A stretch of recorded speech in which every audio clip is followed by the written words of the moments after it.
Srimati Gaura Govinda Swaminiti Namane Vandeham Siguru Varam Rupanoga Pravaram Brajarasarasikam Cha Narayanam Tam Prapannam Namashestram Manamapi Satiputram Atvasrupam Rupam Tasragajam Muripurim Maturim Gostavatim Radhakundam Girivarmaho Radhika Madhavasham Prapto Yasapatiti Kripayat Gurusi Gurum Dam Natosmi. So, today's the second last day I'm here in Radhakund. So you're not my best critic. Saw the first class that was uploaded yesterday, and you won't be. She was a little bit shocked. So anybody else who's shocked, I'll just recap. We are discussing about hearing of Vilapa Kusumanjali, and for the last few months, Sripad Rasik Mohan Prabhu has been speaking on Vilapa Kusumanjali, and we thought it would be a good idea to just do a recap and see if devotees have any questions. And as part of that process of hearing about questions, we also have been discussing about the process of inquiry and the process of hearing. So, Kalachan Prabhu and Madhavendra Puri Prabhu have been asking questions here in Radhakund, and we after the video class night we also discussed many things, and it's really nice. I think that this sort of congealed a lot of thoughts in my mind. So today, on the basis of my best critic in Bali, I'll try and make a little bit more structure. Apologies if I've been jumping around. Normally that's as a result of my mind being unfixed, but the problem here at Radhakund is so much chanting that the information flow becomes a lot. It's like the more you chant, the more you meditate, the more the tap is opened. So many information sources are coming at once, many streams coming, and sometimes a little hard to make the structure the thoughts that are coming all at once. So today I've just actually been meditating on one particular verse that's, we all know, very, I guess you would have done it in have the devotees learning. Probably, yeah. Which one? I'll just get it so I can quote it nicely. Jnana prayasam Udapasyanamanta eva jivanti san mukharitam bhavadiyavatam stanistata shrutigatam tanavan manobe jad prayaso jito api asyates trilokyam. So, some of the things we discussed yesterday are really interesting and I think quite relevant because, as I said, we're discussing Vilapa Kusumanjali, and Prabhu was saying that when he first came to Gurudev, and in Gurudev's instructions to do bhajan, he suggested that he should study Vilapa Kusumanjali because it would be very helpful for his bhajan. But then, while he's preaching, many other devotees are coming, particularly Russian devotees were coming. And to them he said, if you have a copy of this Vilapa Kusumanjali or Govinda Lilamrita or any of these books with you, then you're not my disciple. Gurudev said. If you don't have these books. Yes. If you do have these books. Because at that point Gurudev didn't have his own publication of those.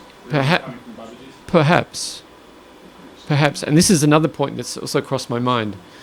But the initial point I thought was, this is very interesting, and you see it's a very critical point, because it's something that I've been meditating while I've been here about Srila Gauragovinda Maharaj, because I've been going to some websites that my godbrothers and godsisters have set up, and most of them that have something in there about not leaving ISKCON, which I think is a complete misrepresentation. So somebody could also similarly say, all those devotees at Radhe Kunj, they're doing classes of Vilapa Kusumanjali, and Gurudev said that if you have a copy of Vilapa Kusumanjali, then you are not my disciple. Right? When did he say that? Because he was giving the lectures as well. No, it's not lectures, public, like during Parikram, like during the Kartik Parikram, publicly, in the presence of all disciples and sannyasis, he was speaking like this. Because the GBC gave lectures in that. So Kalachand Prabhu is saying that Gurudev said this publicly, but I think the relevant point about this is that he said this specifically to devotees who had come newly to Gurudev, right? And I was thinking of similar things in Bhubaneswar, where Raghu Pandit and myself were reading The Loving Search for the Lost Servant by Srila Bhakti Rakshak Sridhar Maharaj. And then one other devotee read that, and my Guru Maharaj saw him reading it and told him, "You're not to read these books, read Prabhupada's books." And then when he came into the Brahmacharya ashram, he started chastising us. "Why are you reading this?" And then we said, Guru Maharaj Guru Maharaj specifically told Raghu Pandit to read it.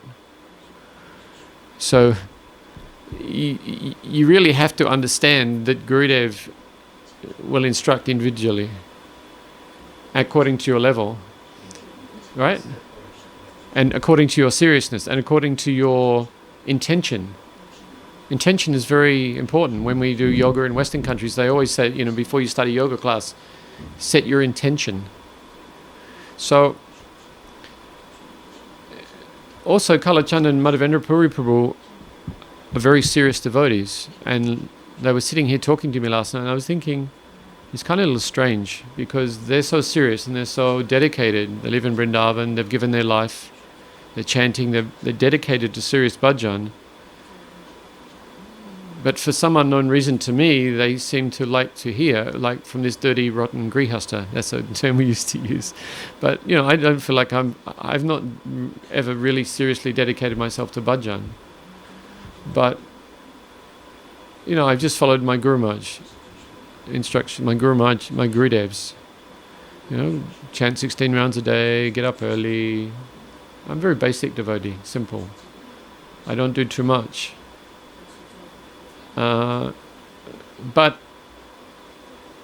I was thinking about that pattern, that where devotees come, and what happened, the comment was made that those devotees who did come, who had been reading these books, they had some conception. I'm not really sure how to place but it's relevant to what we're doing here, because you might be hearing Vilapa Kusumanjali. In what mood you were hearing that? So they have this conception that, I'm reading Vilapa Kusumanjali and I need a lot of things. And Gurudev's telling me you can't have these books, so therefore they'll go to Babaji's. Many of them went to Babaji's. Right? Because they give me Sid Pranali, they speak on these books, they do all of these things.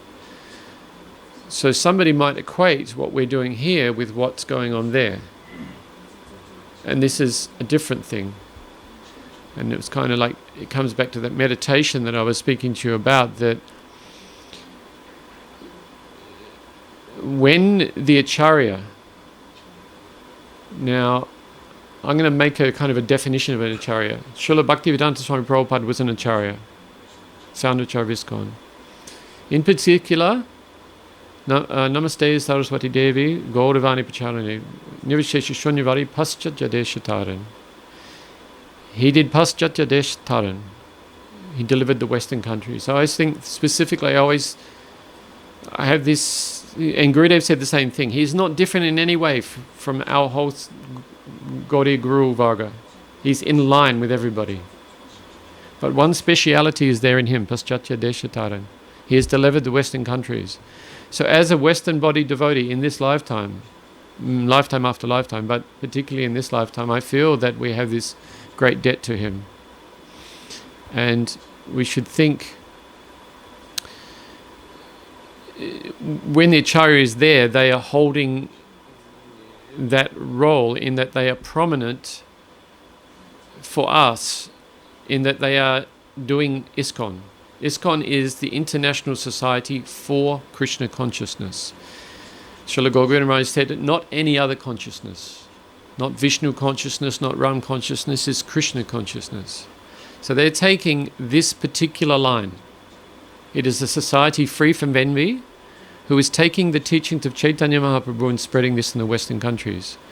So that Acharya is doing Sampradaya Rakshan. And if you think, when the Acharya speaks, he's inculcating his disciples. He's pouring his knowledge into his disciples. And I guess I'm reflecting on these classes. Sitting in Australia, watching these classes, I see Rasik Mahaprabhu speaking, and what I'm hearing is a direct flow of Sripad Premananda Prabhu and Gurudev. You listen to the whole class, it's Gurudev said, Prabhuji said, Gurudev said, Prabhuji said. In Gurudev's Tika it says this, in Prabhuji's. It's very nice. This is how we should be hearing Vilapa Kusumanjali. They're empowered. And in some ways, I feel the same thing, or a responsibility, in that I heard for many, many years from Srila Gaura Maharaj. And you can feel that inside you. It comes out. And just when you walked in before, I was at that point of thinking that there is a danger there. When we speak these things, people go, oh, this is very nice. And they give you some worship. But that worship, my Guru Maharaj always said, never touches me. I've seen on his Vyasa Puja, he's saying, Guru Maharaj would sit there for 2 or 3 days, people glorifying him. And then at the end he would speak and he would turn himself inside out and he would say, I'm in danger, you please help me. This is very dangerous for the living entity, for the conditioned living entity, to be worshipped in any form. What to speak of being a sannyasa or a guru. So we should always be thinking, this is not me, this is not me, this is my Guru Maharaj. He's put these things inside me. I'm just like the donkey carrying the load. Very sweet load, but not anything me. I'm not. They are just like a source, but they are the container of these things. So we are hearing from him, but it's different quality because it's coming in the line. This is anugatya, isn't it? That's what it is. I'm hearing more. So the essence of all of that comes down to this verse. And if I was thinking, how is it I can speak to you two exalted Prabhus, and what is the difference? I know there's some difference in me in that, like I was saying yesterday, I haven't left the temple since I've been here. I don't go here and there. People used to go, and I've been in Bhubaneswar, people should, you should go and hear from Srila Narayan Maharaj, you should hear from Bhakti Pramod Puri Maharaj, you should hear from this. And they're going to Vrindavan, they're going to all these places. I never went anywhere, I just stayed with my Guru Maharaj. My nature is like that. Maybe I'm lazy. I can't be bothered, but this is my thing. So I was reading Prabhupada's purport. You know this verse? Yes. Jump to the video page. Yeah. Radha, thanks for watching. Please subscribe to our channel down there, share with your friends, ask a question in the comments, and check out our website, kripa.tv, for courses, to support us, and for our articles and more. Haribol.